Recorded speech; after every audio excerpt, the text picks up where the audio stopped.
그 예민한 시점인데요. 14일 날 지금 대법원에 박근혜 전 대통령이 확정되잖아요. 15일 날 대통령 뭐 기자회견이 예정돼 있다는 거 아니에요? 15일로 정해졌어요. 알려진 바로는 대략 그 정도라고 네. 들었습니다. 네.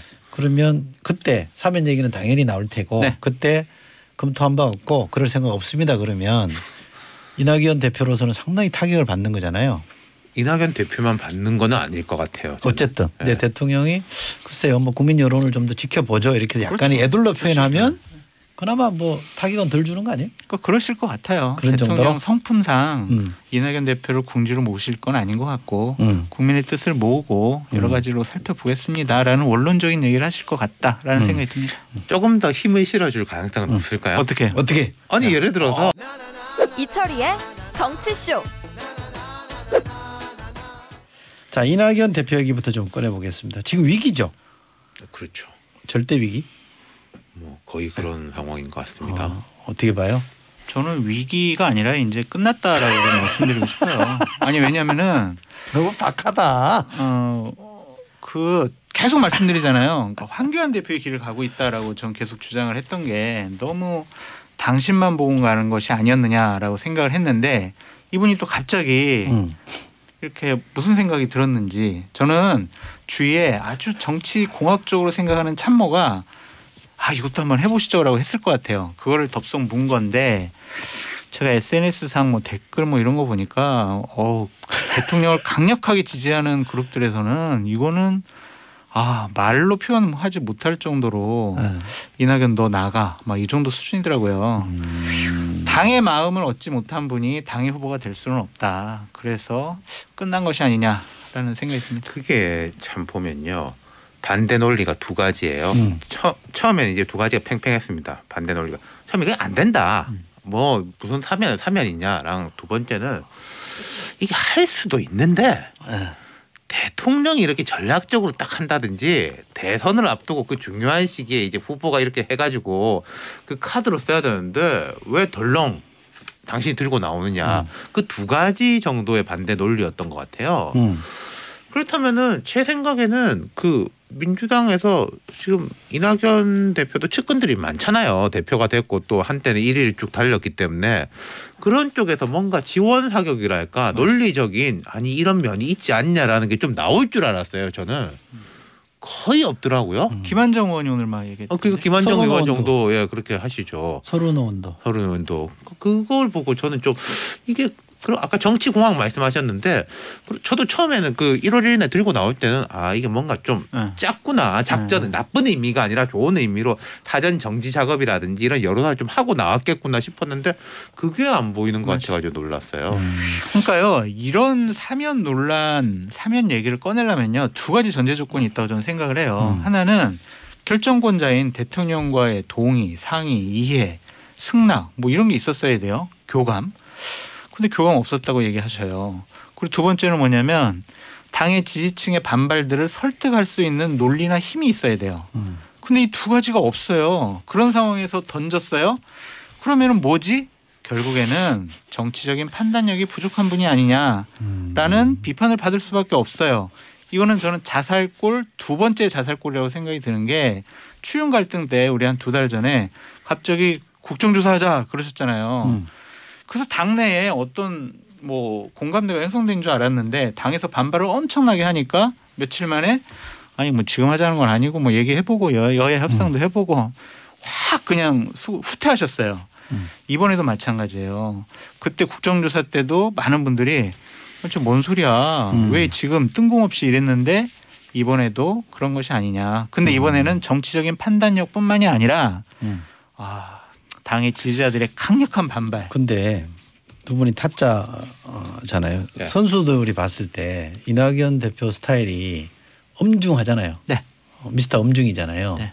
근데 이 대통령의 고위권한인 사면 얘기를 할 때 아무런 뭐 커뮤니케이션이나 소통 없이 할 수 있어요?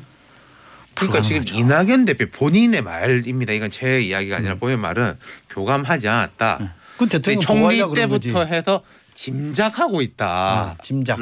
그래요. 근데 이제 짐작 이라는 게 모르겠습니다. 그 눈빛으로 뭐 이게 교감이 있었던지 없었는지 모르겠지만은 저는 그 수위는 잘 모르겠지만은 뭐 언급과 교감이 있었다고 생각해요. 그리고 그 방증 중에 하나가 1월 14일 박근혜 전 대통령 그 대법 최종 판결이잖아요.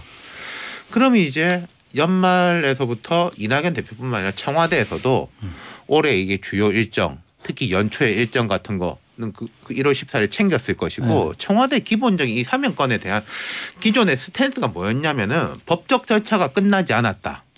딱 이 한 문장이었습니다. 그럼 1월 14일은 법적 절차가 끝나잖아요. 그럼 그때는 뭐 검토한다 혹은 검토하지 않는다란 둘 중에 하나는 대답을 해야 되거든요. 그럼 거기에 예상 질문지안에 청와대 예상 질문지안에 이미 그게 들어가 있었을 것이다. 라는 점에서 볼 때 그런 뭐 교감이 전혀 없었겠느냐 싶다는 거죠. 그런데 저희 같은 사람이 보기에는 이제 거짓말까지 한 걸로 보여져요. 왜냐하면 12월 26일 날 대통령과 독대를 했어요. 네. 그리고 12월 30일 날 한 언론 인터뷰에서 이 얘기를 했단 말이에요. 처음에는 뭔가 대통령과 논의한 것처럼 뉘앙스를 막 풍겼어요. 근데 당에서 반발이 많이 나오니까 아니 교감 없었다라고 하고 김영배 정무실장인가요? 정무팀장 이분은 뭐라 그랬냐면 아이 구체적인 논의는 없었다라고 해요. 가로 열고 구체적 논의는 있었던 거죠. 그냥 느슨한 논의는 있었던 거예요. 저 사면하시면 어떨까요? 본인이 혼자 얘기는 했을 수 있고 논의는 있었지만 언제 사면하세요? 어떻게 하실 거예요?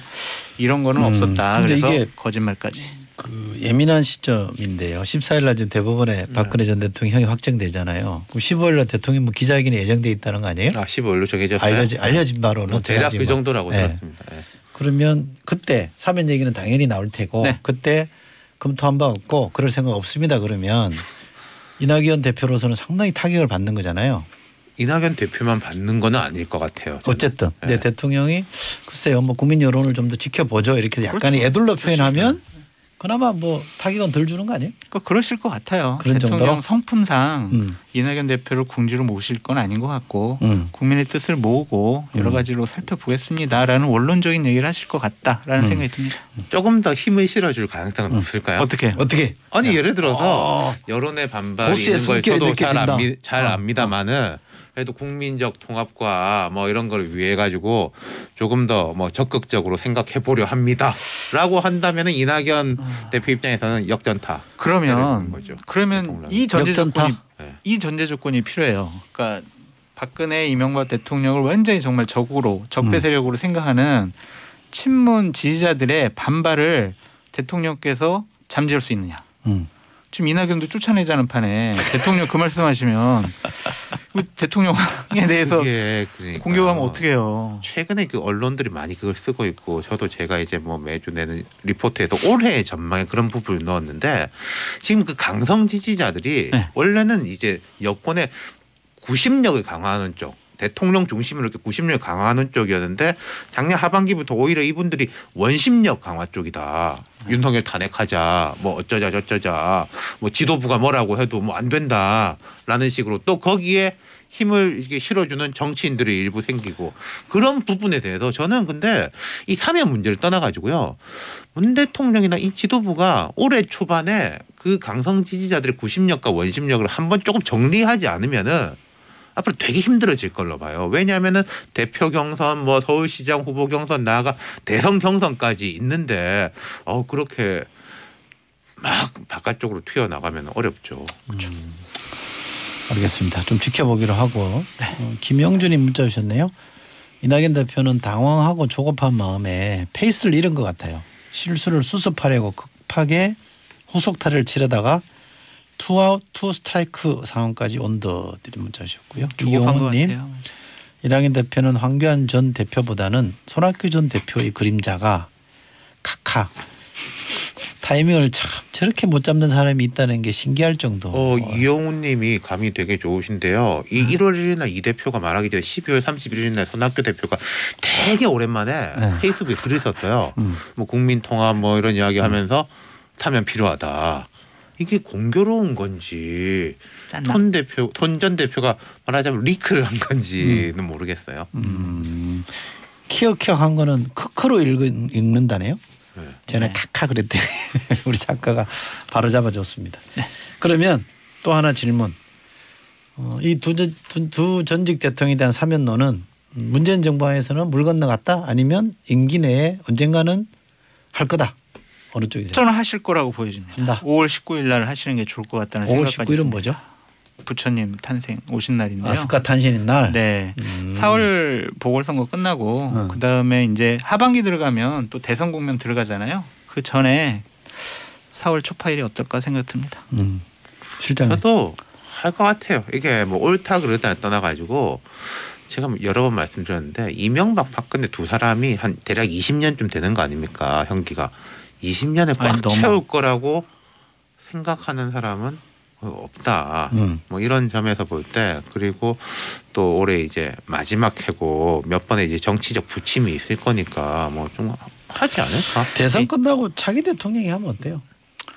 그거 하더라도 임기 중에 문 대통령 임기 중에 그러니까 자기 대통령 당선자나 뭐 후보자들이 공통으로 건의하고 그런 부담감을 차기 대통령한테 주지 않으셨으면 좋겠고요. 제 이철희 박사님께 부탁드리고 싶은 게 뭐냐면 여권에 많은 인맥이 있으시니까 집권 세력이 좀 넉넉하고 여유로운 마음으로 전직 대통령들을 좀 용서해 주셨으면 좋겠다라는 생각이 듭니다. 그래요? 네. 제가 얼마 전에 요 사면 이야기가 나와가지고 YS 때 청와대에 있던 분들한테 그때 되게 그 구체적인 프로세스를 들었었어요. 어떤 식으로 진행이 됐는지 대선 기간에 이회창, 이인재, 김대중 그때 빅3 아닙니까?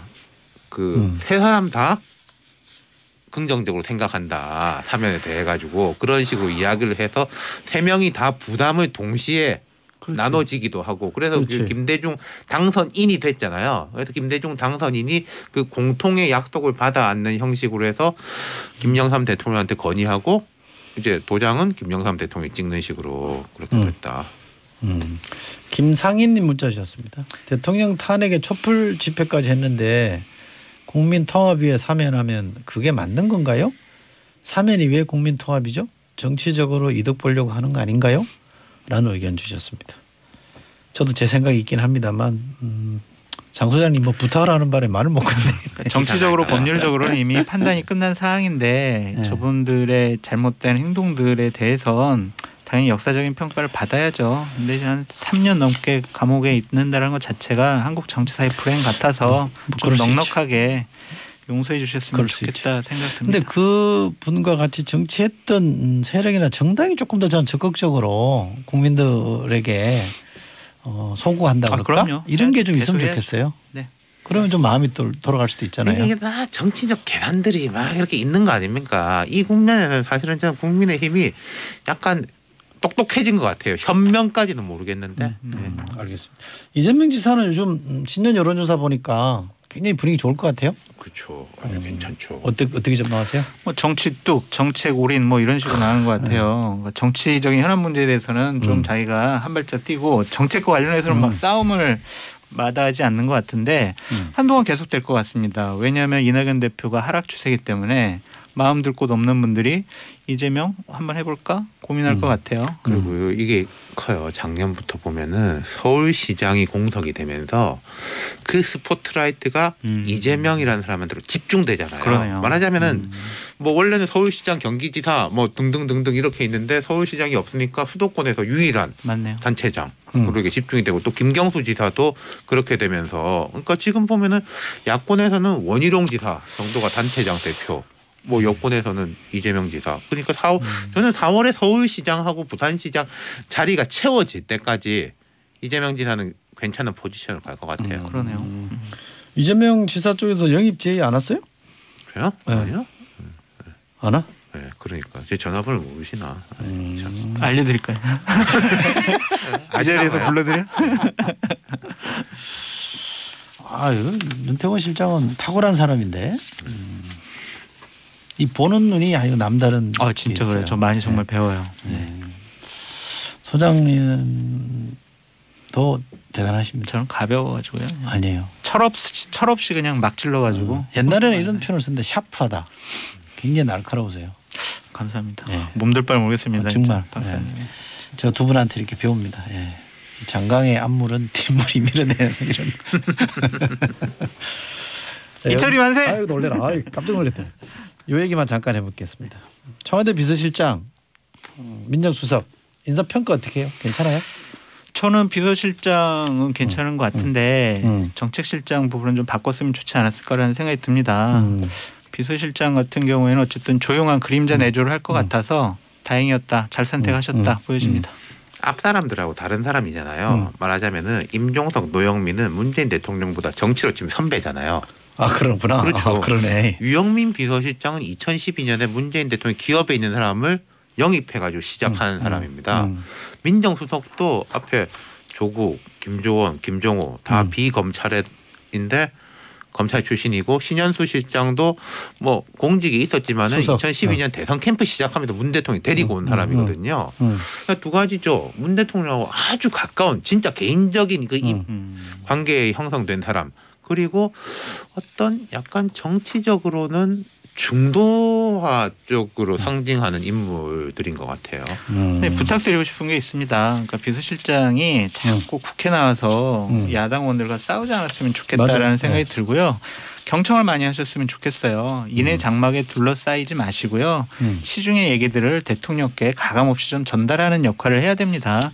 그냥 문 대통령만 바라보고 아 저분은 정말 달림이야 뭐 태양이야 이런 식의 생각하지 말고 임기 마무리 잘할 수 있도록 제대로 된 보좌를 해주셔야 한다라고 말씀드려요. 알겠습니다. 자, 타짜는 참 재밌어요. 네.